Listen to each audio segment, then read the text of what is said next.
Sir sir sir আমার বাঁচান sir, আমার আরে জীবন বড় সমস্যা আছে স্যার। আরে তুমি কি খবর? স্যার আমি এইচএসসি 26 ব্যাচ, আমার মাথায় কিছু ধরতেছে না, কিছুদিন পরীক্ষা। কেন? কেমনে কেমনে কি স্যার, আমার মাথায় কিছু ধরতেছে না স্যার, আমার কিছু সাজেশন দেন এই যাত্রায় স্যার। কি আমার কি বাসায় কোন সাবজেক্টে স্যার সমস্যা? পদার্থ বিজ্ঞান, আমার মাথায় কিছু ধরতেছে না। ফিজিক্সে সমস্যা? হ্যাঁ ফিজিক্স স্যার। ইন্টারে তো ফিজিক্স এমনিই কঠিন। জি জি।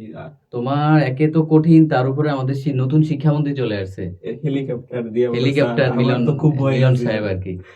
তো তুমি তুমি জানো যে মিলন সাহেবের আন্ডারে কিন্তু এমনও হয়েছে যে 1 বছর মাত্র 71 জন A+ পাইছিল স্যার এগুলো পুরা বলেন না সারা স্যার, বাংলাদেশে। স্যার এই যাত্রায় আমার বাঁচানদের কিছু তাহলে সাজেশন চিন্তা দেন। করো, তোমার প্রিপারেশন খারাপ, পরীক্ষার আছে আর বেশি তো নাই, 3-4 মাস। জি স্যার। কেমনে কি করবা?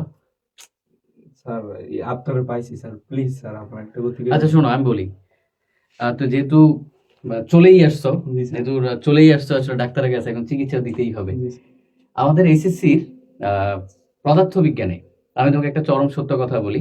এটা সত্য, তুমি হয়তো আমাকে গালিও দিতে পারো, বাট কিছু করার নাই, যেটা সত্যি সেটা বলতেই হবে। দেখবা যে এই বছর এসএসসি 26 ব্যাচ ফিজিক্সে সারা বাংলাদেশে 5,000 স্টুডেন্ট A+ পাবে, মানে সন্দেহ পাবে কিনা আসলে। হ্যাঁ, তোমার কাছে একটু সারপ্রাইজিং মনে হবে, বাট এটা সত্যি। কেন আমি এই কথাটা বলতেছি? কারণ ইন্টারমিডিয়েটের যে ফিজিক্সটা, হ্যাঁ, ইন্টারমিডিয়েটের যে পদার্থবিজ্ঞান সাবজেক্টটা, এটা সত্যি কথা বলতে বেশ কঠিন, বেশ কঠিন। কারণ তোমার এখানে কনসেপ্ট অনেক বেশি। একে হচ্ছে কনসেপ্ট অনেক বেশি। বুঝতেছো? হ্যাঁ স্যার। এক হচ্ছে কনসেপ্ট অনেক বেশি। মানে তুমি যে আসলে অল্প কিছু পড়ে প্লাস পাওয়া যাবা, ওই সুযোগ কিন্তু এখানে নাই। এখন এর মধ্যেও মানে বলে না তোমাকে, বা মানে অ্যাকচুয়াল মেধাবী বা হচ্ছে যে মেধাবী কারা, যারা বেশি পড়ে তারাই মেধাবী না। যে কোনো কাজের শুরুতে তোমার একটা প্রপার প্ল্যানিং থাকতে হবে। তুমি যদি প্ল্যানিং করতে পারো তাহলে কিন্তু কাজ অর্ধেক কিন্তু শেষ হয়ে যায়। যেমন দেখো, ধরো তোমার এখন হচ্ছে যে পদার্থবিজ্ঞান কিছুই পড়া হয় না, জি তুমি স্যার। কিছুই পারো না। না পারি না। তো সেক্ষেত্রে তোমাকে আগে সিলেক্ট করতে হবে যে আমি এমন কিছু চ্যাপ্টার আমি সিলেক্ট করব যাতে আমি A+ পাই দেই। জি। ঠিক আছে? তো আমার মনে হয় পদার্থবিজ্ঞানের মধ্যে পদার্থবিজ্ঞান প্রথম পত্রে A+ পাওয়াটা টাফ। A+ পাওয়াটা পদার্থবিজ্ঞান প্রথম পত্রে। আমি যেবার স্টুডেন্ট ছিলাম তোমার 2017 সালে পদার্থবিজ্ঞান প্রথম পত্রে আমি সবচেয়ে কম নাম্বার পাই। মানে তোমার 83 কি 84 পাই। বাট পদার্থবিজ্ঞান দ্বিতীয় পত্রে আমি 92 পাই। এরকম প্রতিটা সাবজেক্টে দেখা যায় আমার 90 আপ ছিল, বাট পদার্থবিজ্ঞান প্রথম পত্রে আমি কোনো মতে A+ পাই। এটার কারণ কি আমি তোমাকে বলি। দেখো, পদার্থবিজ্ঞান প্রথম পত্রে কখনো একটা সিঙ্গেল চ্যাপ্টার থেকে কোশ্চেন হয় না। সাপোজ ধরো তুমি ভেক্টর পড়বা, তোমাকে কেউ সিওরিটি দিতে পারবে না বাংলাদেশে যে ভেক্টর থেকে একটা কোশ্চেন আসবেই, মানে সিঙ্গেল কোশ্চেন। আবার ধরো তুমি যে ভাই আমি গতিবিদ্যা পড়বো, কেউ তোমাকে বলতে পারবে না যে গতিবিদ্যা থেকে 100% একটা কোশ্চেন আসবে। মানে ঝামেলাটা এখানে। কারণ কি আমি তোমাকে দেখাচ্ছি। তারপর ধরো তুমি নিউটনিয়ান বলবিদ্যা পড়বা, তোমরা তো এই চ্যাপ্টার গুলাই মেইনলি পড়তেছো তাই না? এগুলাই তো ইন্টারে পড়ায়, নিউটনিয়ান বলবিদ্যা। স্যার এই অধ্যায়টা অনেক কঠিন লাগে। অনেক কঠিন, আর কিন্তু সবচেয়ে বড় চ্যাপ্টার। তারপরে ধরো যে কাজ শক্তি ক্ষমতা।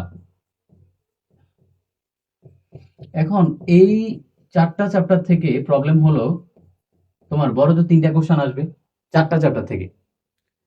এখন এখানে আরেকটু ঝামেলা আছে। ধরো মহাকর্ষ অভিকর্ষ, মহাকর্ষ অভিকর্ষ। অ্যাকচুয়ালি কেন পদার্থবিজ্ঞান প্রথম পত্রে A+ পাওয়াটা ঝামেলা আমি তোমাকে দেখাচ্ছি। তারপরে পর্যাবৃত্ত গতি, পর্যাবৃত্ত গতি। তারপর হচ্ছে তোমার আদর্শ গ্যাস। পদার্থবিজ্ঞান প্রথম পত্রে তোমাকে বেসিক্যালি এই কয়েকটা চ্যাপ্টার তোমাকে পড়া লাগে। এখন কেন পড়া লাগে আমি তোমাকে প্যাচটা দেখাই। হ্যাঁ, আমি তোমাকে চাইলে বলতে পারি যে তুমি আচ্ছা ভেক্টরটা পড়ো, কাজ ক্ষমতা শক্তি পড়ো, মহাকর্ষ পড়ো, পর্যাবৃত্ত গতি পড়ো, এই আদর্শ গ্যাস পড়ো, 5টা পড়লে 5টা কমন পাবা। বাট এটা একটু রিস্কি হয়ে যায়। কেন রিস্কি হয়ে যায় আমি তোমাকে বলি। ঝামেলাটা হলো ভেক্টরের সাথে তোমার এই কাজ ক্ষমতা শক্তির মিক্স করে কোশ্চেন আসে। কাজ শক্তি ক্ষমতা দুইটাই করতে হবে স্যার। হ্যাঁ মিক্স করে কোশ্চেন আসে। হ্যাঁ, সিঙ্গেল আসতে পারে, বাট না আসলে কি করবা? তখন তুমি কাকে দোষ দিবা? তো তোমার তোমার তো প্রিপারেশন থাকতে হবে যে ধরো আম, তোমার সামনে বাংলাদেশে তাসকিন তাসকিন আহমেদ বোলিং করতেছে, এটা একরকম বোলিং। বাট তুমি যদি শোনো যে তোমার সামনে জাসপ্রীত বুমরা বোলিং করবে, তখন তোমার কি হবে? তোমার তো দুই প্রিপারেশনই রাখতে হবে। হ্যাঁ স্যার। না হয় কিন্তু এসএসসি 26 ওই 27 সাথে আবার দেওয়া লাগবে। না স্যার আর এমনিও এবার এসএসসি 26 এর অনেক স্টুডেন্ট এমনিও 27 সাথে আবারই দিবে, এটা দিবে। তো এখন ধরো গতিবিদ্যা থেকে বেসিক্যালি একটা টপিক থেকে কোশ্চেন আসে, প্রাস থেকে।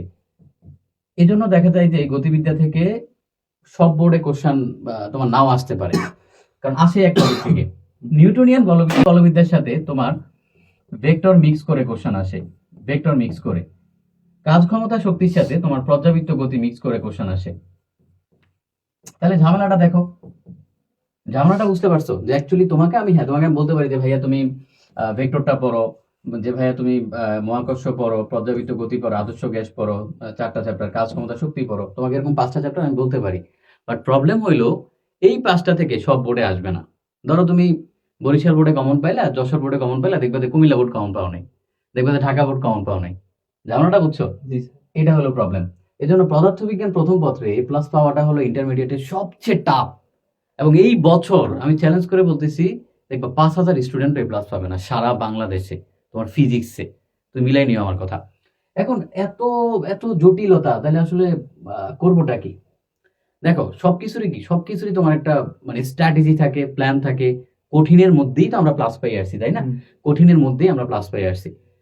এই জন্য পদার্থবিজ্ঞান ফিজিক্সে তুমি যদি এ প্লাস পাইতে চাও, তোমাকে বেসিক্যালি টার্গেট করতে হবে পদার্থবিজ্ঞান দ্বিতীয় পত্র। কোনটা টার্গেট করতে হবে? পদার্থবিজ্ঞান দ্বিতীয় পত্র তোমাকে টার্গেট করতে হবে। ওকে, আচ্ছা, কেন পদার্থবিজ্ঞান দ্বিতীয় পত্র টার্গেট করবা? খেয়াল করো, পদার্থবিজ্ঞান দ্বিতীয় পত্রে অ্যাকচুয়ালি তোমার যেটা হয় যে তুমি খুব মানে ইজিলি কমন পাবা। পদার্থবিজ্ঞান দ্বিতীয়,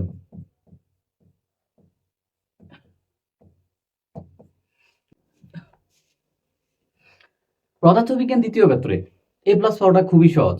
যেমন কিভাবে সহজ? 1 নম্বরে কেউ যদি তাপগতিবিদ্যা পড়ে, তাপগতিবিদ্যা, সে 100% একটা সিকিউ কমন পাবে। 2 নম্বরে সে যদি স্থির তড়িৎ পড়ে, স্থির তড়িৎ পড়লেও সে 100% একটা সিকিউ কমন পাবে। যদি সে চলতড়িৎ পড়ে, এখান থেকে একটা সিকিউ কমন পাবে। 3টা সিকিউ কমন। অনেক সময় হয় কি, স্থির তড়িৎ থেকে 2টাও দিয়ে দেয়, চলতড়িৎ থেকে 2টাও দিয়ে দেয়, অনেক সময় দিয়ে দেয় বিভিন্ন বোর্ডে। তারপরে সে কি পড়তে পারে? তারপরে সে আধুনিক পদার্থবিজ্ঞান পড়লে সে একটা সিকিউ কমন পাবে। আধুনিক পদার্থবিজ্ঞান, ওকে, আধুনিক পদার্থবিজ্ঞান পড়লে সে এখান থেকে একটা সিকিউ কমন পাবে। তারপর হচ্ছে সেমিকন্ডাক্টর,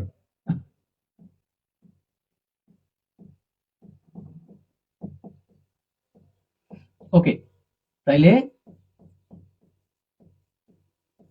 দেখো 5টা চ্যাপ্টার পড়লে সে কিন্তু 5টা সিকিউ কমন পাচ্ছে পদার্থবিজ্ঞান দ্বিতীয় পত্রে। এবং মজার ব্যাপার হচ্ছে পদার্থবিজ্ঞান দ্বিতীয় পত্রে কোশ্চেনটা কিন্তু খুব বেশি ঘুরায় না, মানে ডিরেক্ট কোশ্চেন দিয়ে দেয়, ডিরেক্ট কোশ্চেন। তাপগতিবিদ্যা থেকে আমি তোমাকে 5টা কোশ্চেন বলে দিব, এর মধ্যেই আসবে 5টা কোশ্চেন, জাস্ট যেই 5টা পড়বা এর মধ্যেই আসবে। অলরেডি আমাদের ইউটিউবে কিন্তু তাপগতিবিদ্যা ক্লাসও আপলোড হয়ে গেছে। তারপর ধরো স্থির তড়িৎ থেকে তোমাকে আমি 5টা বা 4টা কোশ্চেন বলবো, দেখবা এর মধ্যেই আসবে। সেম ভাবে চলতড়িৎ থেকে তোমাকে 5টা কোশ্চেন বলবো, এই 5টাই পড়ো। স্যার এই 5টা বলে ওদের এই 5টার মধ্যেই সিকিউ কমন, এর বাইরে আসে না। পদার্থবিজ্ঞান দ্বিতীয় পত্রে কেন বলতেছি মানে দ্বিতীয় পত্রে জোর দিতে হবে, এই কারণে জোর দেওয়া লাগবে, কারণ এখানে কোশ্চেন ঘুরানোর জায়গা নাই। তাহলে একটা স্টুডেন্ট যদি দ্বিতীয় পত্রে ধরো 90 তুলতে পারে, তাহলে সে প্রথম পত্রে যদি মানে একটু কমও পায়, সে কিন্তু আলটিমেটলি এ প্লাস পাওয়া যাচ্ছে। ঠিক আছে, এটা হলো স্ট্র্যাটেজি। ইন্টারমিডিয়েটে অনেক স্টুডেন্ট জানেই না যে অ্যাকচুয়ালি স্ট্র্যাটেজি কি, কিভাবে পড়তে হয়। দ্যাটস ওয়াই কিন্তু ফিজিক্সে দেখবে যে আবার অনেক স্টুডেন্ট এ প্লাস পাবে না। এখন তোমরা বলতে পারো যে ভাইয়া ধরেন আমি এই 5টা পড়লাম, যে স্যার আমি 5টা পড়লাম, তাহলে আমি বাকিগুলো এমসিকিউ কিভাবে কভার করব? সে এমসিকিউর জন্য আমি তোমাকে স্পেশাল একটা পিডিএফ দিয়ে দিব, অর্থাৎ প্রতিটা চ্যাপ্টারের এমসিকিউর জন্য একটা করে পিডিএফ দিয়ে দিব।